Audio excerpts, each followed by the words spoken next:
नमस्कार, आप देख रहे हैं नेशन न्यूज 18 और मैं हूं आपके साथ ज्योतिका। उत्तर प्रदेश के गाजियाबाद से एक बड़ी खबर सामने आ रही है, जहां पुलिस की स्वाट टीम और अपराध शाखा को बड़ी कामयाबी मिली है। इंदिरापुरम क्षेत्र के एक बिल्डर से 10 करोड़ रुपए की भारी भरकम रंगदारी मांगने वाले अपराधियों को पुलिस ने गिरफ्तार कर लिया है। पकड़े गए शातिर बदमाशों के पास से घटना में इस्तेमाल किया गया मोबाइल फोन भी बरामद कर लिया गया है। इस पूरे मामले का खुलासा करते हुए पुलिस उपायुक्त नगर धवल जायसवाल ने क्या कुछ कहा, देखिए यह रिपोर्ट में। एक व्यापारी द्वारा 10 करोड़ रुपए की रंगदारी मांगने का मामला सामने आया है। क्या कुछ कार्रवाई इसमें पुलिस द्वारा की गई है और किस तरह से ये लोग थे जो पकड़े हैं, ये सुंदर भाटी गैंग से संबंधित थे?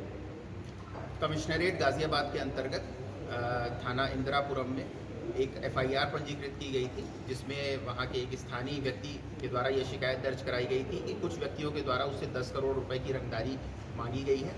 इसके खुलासे के लिए स्वाट टीम क्राइम ब्रांच को लगाया गया था, जिसने सराहनीय कार्य करते हुए आज इसमें 3 अभियुक्तों को गिरफ्तार किया है, जिन्होंने इनसे रंगदारी मांगने का प्रयास किया था। इनके नाम हैं रविंद्र उर्फ रॉबिन, तुषार बसैया और सविता उर्फ सभी। ये तीनों जो अभियुक्त हैं, ये पूर्व से ही जो अर्पित नाम का युवक है, जिस वादी है इस मुकदमे का, उससे परिचित थे। उनके साथ इनकी व्यापारिक लेन देन भी थे, जिसके बारे में इनके बारे में पर्याप्त सूचनाएं इनके पास थी और इसी सूचना का प्रयोग करते इन्होंने इस तरह का षड्यंत्र रचा था कि इनसे अगर हम रंगदारी मांगते हैं तो ये हमें कुछ पैसे उपलब्ध करा देंगे। और इसी क्रम में इन्होंने 11 तारीख को उनको फ़ोन से, व्हाट्सअप कॉल से, मैसेजेस से, आदि माध्यमों से इनसे रंगदारी मांगी थी और अपने आप को सुंदर भाटी गैंग का सदस्य बताते हुए इन्होंने इनसे रंगदारी मांगने की कोशिश की थी।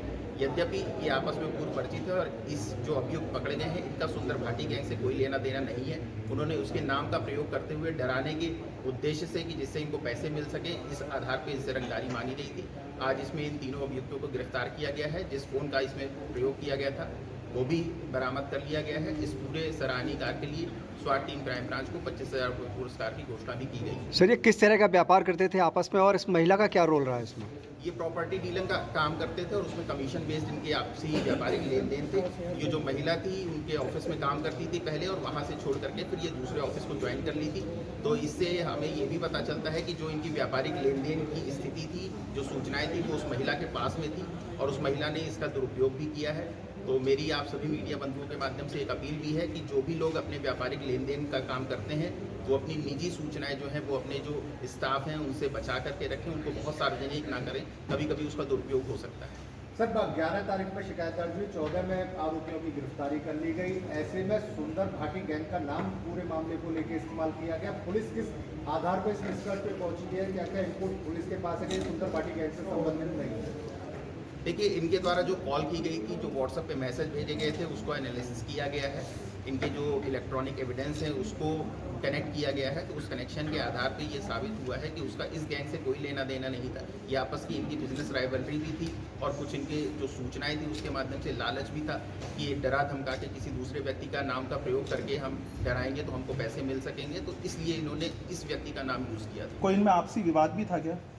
विवाद नहीं था, लेकिन बिजनेस राइवलरी इनके बीच थी। सर, क्या परिवार को थ्रेट दी गई थी? सर, परिवार को क्या थ्रेट दी गई थी डराने के लिए? हाँ, निश्चित रूप से इनके परिवार को थ्रेट दिया गया था कि अगर आप इतने पैसे का इंतजाम नहीं करते हैं तो हम आपके परिवार को नुकसान पहुंचाएंगे। सर, सविता चौधरी को नौकरी से निकाला गया था। क्या माना जाए कि उसी रंजिश में और पैसे करने के लिए पूरा जो योजना थी ये रची गई? देखिए, उसके पास निजी जानकारियां थी कि फाइनेंशियल लेन देन का क्या स्टेटस है। उस स्टेटस का यूज़ करते हुए उसके मन में लालच आया, तो उसके मन में ये प्रयास आया कि डरा करके ये पैसे लिए जा सकते हैं। तो इस तरह के आधार पर पूरा षड्यंत्र रचा गया था। क्या इससे पूर्व भी इन लोगों ने किसी को इसी तरह से धमकी दे के पैसे वसूले हैं? नहीं, ये इनका पहला प्रयास था।